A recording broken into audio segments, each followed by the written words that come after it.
जी news देश का वो पहला चैनल था जिसने नीट पेपर लीक मामले को सबसे पहले आपको बताया था और आज ये मामला देश की संसद तक पहुंच चुका है। हम हर दिन इस मामले से जुड़ा कोई ना कोई खुलासा कर रहे हैं और आज भी हम इस मामले से जुड़ा एक ऐसा खुलासा करने जा रहे हैं जो नीट पेपर लीक मामले के मास्टरमाइंड और पूरे सिस्टम की साठगांठ की झलक दिखाता है। नीट पेपर घोटाले का मास्टरमाइंड संजीव मुखिया अभी तक फरार है।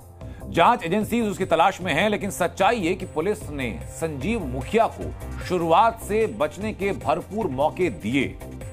5 मई को पुलिस को उन लोगों के नाम पता चल चुके थे जो इस केस से जुड़े थे। अब इसे पुलिस की ढिलाई कहिए या फिर संजीव मुखिया की ऊपर तक की सेटिंग की बहुत आसानी से बचकर फरार हो चुका है। डीएनए के पास कुछ ऐसे दस्तावेज हैं जो साबित करते हैं कि संजीव मुखिया को सिस्टम ने हर स्तर पर भागने का मौका दिया।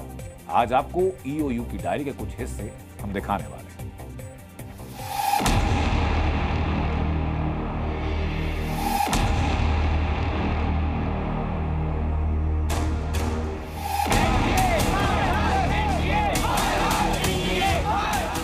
ईओयू की डायरी बताती है कि संजीव मुखिया को पुलिस हर हाल में बचाना चाहती है।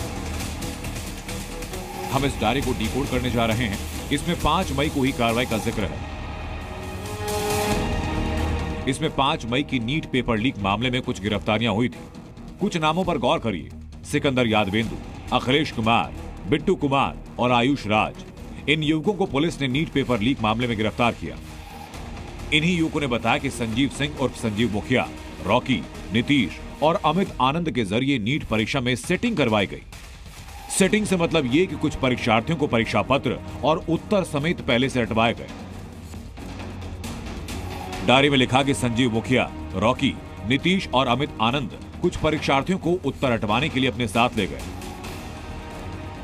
परीक्षा केंद्र से गिरफ्तार हुए आयुष राज ने बताया कि 4 तारीख की रात को उसे सवालों के जवाब बताए गए। गिरफ्तार किए गए आरोपियों की निशानदेही पर संजीव सिंह, रॉकी, नीतीश, अमित आनंद और एक अज्ञात को मामले में शामिल बताया गया। यानी नीट पेपर लीक में संजीव मुखिया और रॉकी के शामिल होने की खबर पुलिस को थी, लेकिन उन्होंने इन दोनों को तलाशने की कोशिश नहीं की, उसे फरार होने का पूरा मौका दिया। जबकि नीतीश और अमित आनंद को बाद में पुलिस ने हिरासत में लिया। प्रशांत झा, जी मीडिया। तो संजीव मुखिया को भागने का पहला मौका 5 मई को मिल चुका था। पुलिस ने उसके 2 साथियों नीतीश और अमित आनंद को हिरासत में लिया, लेकिन संजीव और रॉकी को जाने दिया। संजीव के घर पर पुलिस ने छापेमारी तक नहीं की। पुलिस की इस दरियादिली का संजीव मुखिया ने भरपूर फायदा उठाया। दिल्ली के पास गुरुग्राम के टिकली गांव में 2 तेंदुओं का आतंक फैला। इस वक्त अपनी टीवी स्क्रीन पर आप उन्हीं 2 तेंदुओं की तस्वीर देख रहे हैं जो डर की वजह बन चुके हैं। गांव की गौशाला में लगे सीसीटीवी में दिख रहा है कि एक तेंदुआ दीवार फांदकर अंदर आता है और मवेशियों की तरफ बढ़ जाता है। तो वहीं दूसरी तरफ दिन की है जहां तेंदुआ टिकली गांव से लगते अरावली पहाड़ियों पर घूम रहा है। टिकली गांव में तेंदुआ का खौफ इतना बढ़ चुका है कि अब लोगों ने रात में घर से निकलना छोड़ दिया। अंधेरा होते ही लोग घर के अंदर कैद हो जाते हैं और सूरज ढलते ही इस गांव में सन्नाटा पसर जाता है। गुरुग्राम से दिल्ली की दूरी सिर्फ कुछ मिनट की है, लेकिन दिल्ली के पास गुरुग्राम के टिकली गांव में तेंदुए की दहशत की वजह से लॉकडाउन जैसा लग गया है। यहां हर चेहरे पर खौफ है। आज हमने खुद टिकली गांव जाकर इस खौफ का ट्रेलर देखा।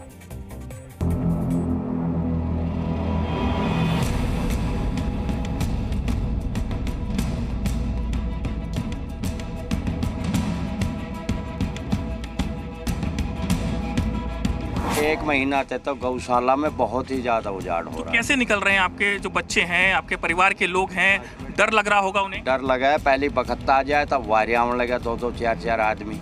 डर का माहौल बना हुआ है गांव के अंदर। घूमने आते थे इधर गांव के लोग, वो भी घूमने के लिए भी नहीं आ रहे हैं अब। शाम को कोई भी इधर नहीं आ रहा है। यहाँ पे तेंदुए का जब से खौफ हुआ है कोई नहीं आ रहा है। ये कब से चल रहा है आखिरकार? ये तो अभी तो मतलब 10-15 दिन पहले देखा गया, जो लगातार अब दिख रहा है। नहीं दिखता तो पहले भी था, पर ऐसा कुछ नहीं था पहले। डर की बात क्या कहूँ, रात को निकालने में नहीं सकता हूँ डर में। उसमें 1 महीने से ज़्यादा आतंक मचाया हुआ है। उसने तकरीबन हमारे 10 पशुधन, गाय धन को खा चुका है। तो 10 गोवंश गाय खाली है। तेंदुए तो अब आ गई हुए हैं। यहाँ पर सुबह शाम लोग बाग आते हैं, गौ सेवा के लिए बच्चे आते हैं, लेडीज आती है, शाम को मंदिर में भी आते हैं। आज वो जानवर पे कर रहा है, कल वो इंसानों पर भी करेगा। अब सवाल ये कि दिल्ली एनसीआर में तेंदुए आ कहां से रहे? क्या तेंदुओं की संख्या बढ़ गई या फिर इसके पीछे कोई और वजह है? दरअसल टिकली गांव अरावली पहाड़ियों में बसा है, जिस वजह से यहां आसानी से जंगली जानवर आ जाते हैं।